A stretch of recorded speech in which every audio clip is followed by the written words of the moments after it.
اب یہ جو قتل جو ہے، یہ قتل میں نے اپنی مرضی سے نہیں کیا، کیونکہ میں نے اپنی مرضی سے قتل نہیں کیا، اس لیے میرے اوپر کوئی شریعت کا نفاذ نہیں ہوتا۔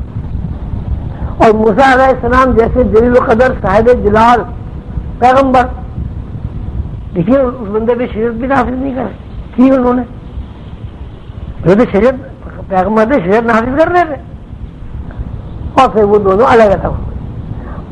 اب ان تمام واقعات سے اور ان تمام حقائق سے یہ بات سمجھ میں آتی ہے کہ ہر انسان کے اندر اللہ تعالیٰ نے مختلف صلاحیتیں وجیت کی، وہ صلاحیت کس مناسبت سے جو آدمی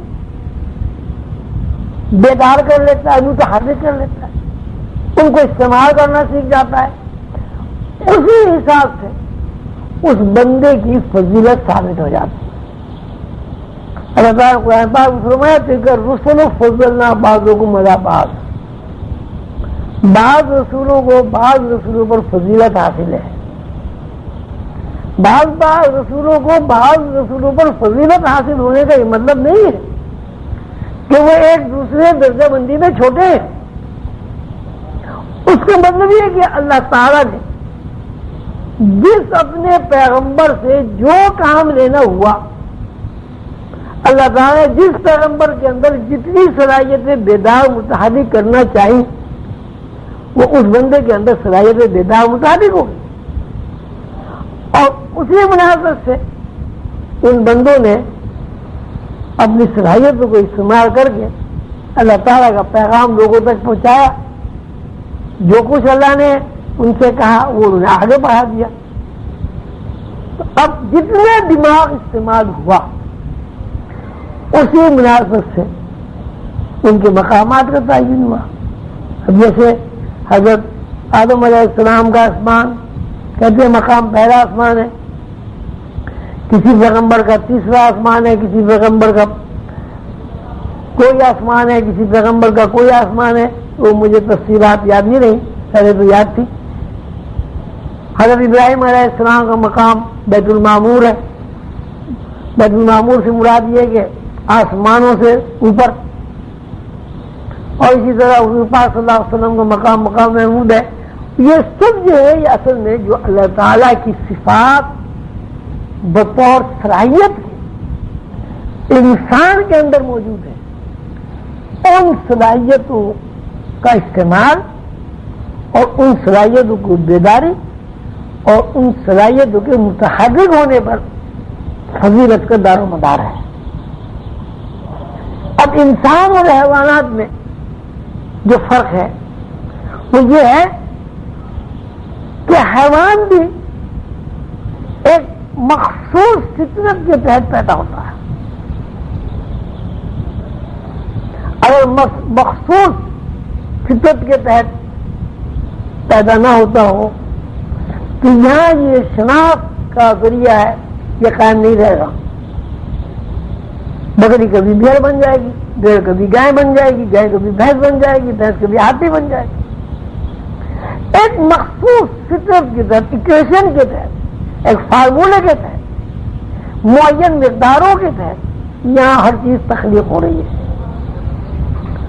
اس تخلیق کے بعد اس تخلیق کو اس دنیا میں کس طرح زندہ رہنا ہے، کس طرح اپنی نسل کو آگے بڑھانا ہے، کس طرح کھانا ہے، کس طرح پینا ہے، کس طرح سونا ہے، کس طرح جاگنا ہے،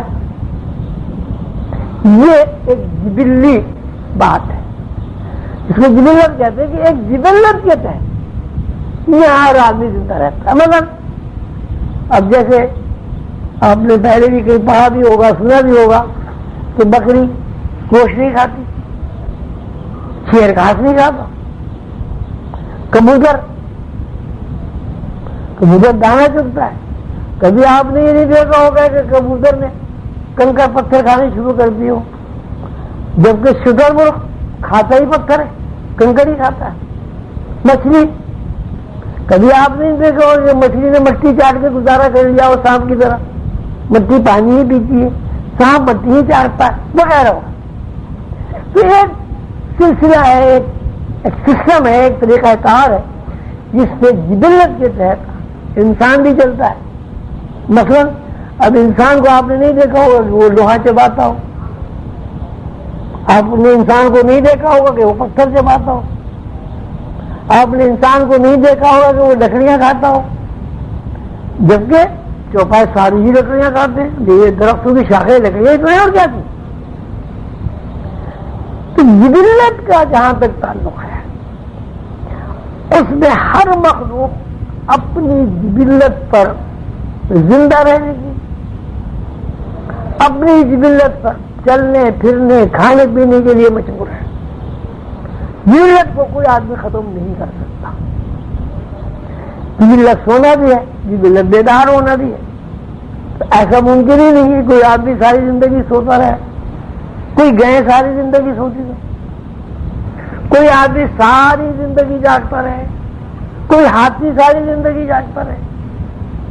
اشتراک ہے جبلت میں، فطرت میں پیدا ہونے پر اشتراک ہے. جبلت میں وسائل کے استعمال میں اشتراک ہے کہ جس کے لیے جو جبلت مقرر کر دی گئی وہ قائم رہنے پر مجبور ہے. لیکن انسانوں اور حیوانوں میں جو بنیادی امتیاز ہے وہ یہ ہے کہ انسان کے پاس ایسا دماغ ہے کہ وہ جبلت کے تحت زندہ رہ کر جبلت کے تحت ماحول گزارتا ہوا فطرت کے علوم حاصل کر سکتا ہے. اب جس میں کوئی آدمی فطرت سے مطلب غیب، فطرت سے مطلب کائنات کی تخلیقی صلاحیتیں، فطرت سے مراد یہ کہ انسان کی تخلیق کا مقصد کیا ہے. اب کسی شعر کو کبھی یہ خیال ہی نہیں آتا کہ انسان کی تخلیق کا مقصد کیا ہے.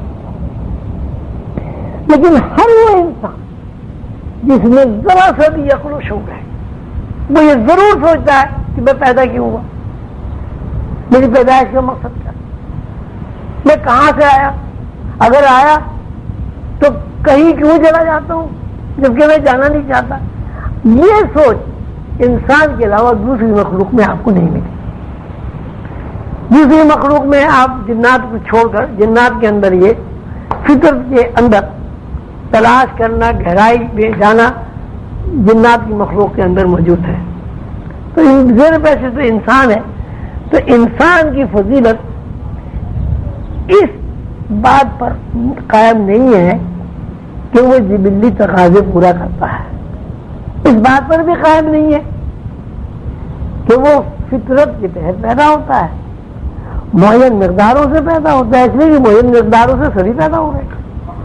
انسان کا وقت یہ ہے کہ وہ فطری طور پر پیدا ہوتا ہے دوسری تمام مخلوق کی طرح، جبلی طور پر زندگی گزارتا ہے دوسری تمام مخلوق کی طرح، لیکن فطرت کے اندر داخل ہو کر علوم حاصل کرنے کی اس کے اندر اللہ نے صلاحیت ودیت کی. یہ سارا آج کا جو چیپٹر آپ نے پڑھا حیوانات سے متعلق، حدود اور یہ باغبان چیونٹیاں وغیرہ وغیرہ، یہ سب اسی لیے لکھا گیا تاکہ مثالوں سے، تفصیلات سے یہ ثابت کیا جائے کہ انسان اور حیوان میں عقل و شعور کی بنیاد پر کوئی امتیاز نہیں ہے. انسان اور حیوان میں جو امتیاز ہے وہ دماغی صلاحیتوں کے زیادہ، بہت زیادہ یا کم استعمال کرنے کی بنیاد پر انسان جو ہے وہ دوسری مخلوقات سے ممتاز اور مشرف